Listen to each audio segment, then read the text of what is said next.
మీ ఫ్రెండ్స్లో, మీ కొలీగ్స్లో ఎవరైనా ఉంటే మా జీవితం అయిపోయింది, మా వివాహాలు ఎలా జరిగిపోయాయి ఏంటి, మా సంసారం ఎలా అయిపోయింది, మా స్నేహాలు, మా ఉద్యోగాలు, మా సంపాదన ఇలా నష్టపోయింది ఏంటి, మా ఆరోగ్య సమస్యలు రోజు రోజుకి ఇలా దిగజారిపోతున్నాయి. ఎవరైనా హోప్ లేకుండా బాధపడుతుంటే వాళ్ళకు మాట చెప్పండి.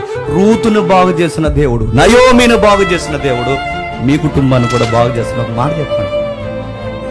మీకు మాట చెప్పిన ఇది బేస్ చేసుకుని ఇదంతా చెడిపోతారో చెడిపోండి. నేను రెఫరెన్స్ ఇవ్వట్లేదు, లైసెన్స్ కూడా ఇవ్వట్లేదు. ఎంత చెడిపోయింది, ఎందుకంటే చెప్పినా చెడిపోకూడదని చెప్పినా చెడిపోతారు.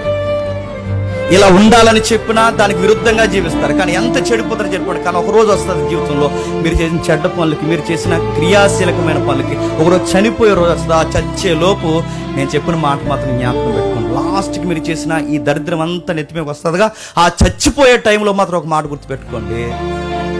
తిరిగి వస్తే పట్టుకునే దేవుడు ఉన్నాడని మాత్రం. ఆ రైల్వే ట్రాక్ ముందు నిలబడి ఆలోచించుకుంటారో, ఆ గోదావరి గొట్టు ముందు నిలబడి ఆలోచించుకుంటారో, ఆ పురుగుల ముందు డబ్బా ఎత్తే ముందు ఆలోచించుకుంటారో, ఒక్కసారి మీ అందరికి ఒక హోప్ ఇచ్చే నేను మాట చెప్తున్నాను. నువ్వెన్ని చేసినా ఒక్కసారి పశ్చాత్తాపడి వెనక్కి వస్తే నీ లైఫ్ను మార్చేసే దేవుడు.